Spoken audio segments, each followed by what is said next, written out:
Noong 1941, sinakop ng Japanese Empire ang Pilipinas. Ginawang headquarters ang Maynila, habang libu-libong Pilipino ang pinahirapan at pinaslang. Pagdating ng 1945, bumalik si General Douglas MacArthur para sa pangakong I shall return.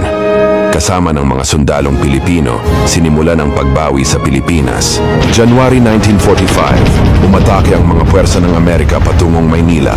Pero imbes na umatras, nagdesisyon ang mga Japanese na lumaban hanggang kamatayan sa loob mismo ng lungsod.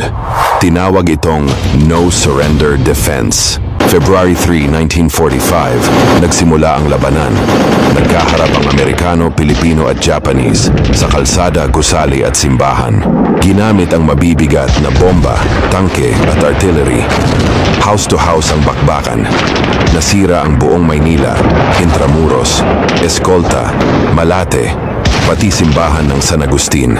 Pinakamalupit sa lahat ang tinatawag na Manila Massacre. Mga sibilyan, babae, bata, matatanda, pinugutan, sinunog, binaril ng mga Japanese. Walang pinatawad. Halos 100,000 Pilipino ang namatay. Matapos ang isang buwang kaguluhan, tuluyang natalo ang mga Japanese. Ngunit kapalit nito, nawasak ang kabuuan ng Maynila. Sabi ng mga eksperto, tanging Warsaw, Poland lang ang mas grabe ang pinsala.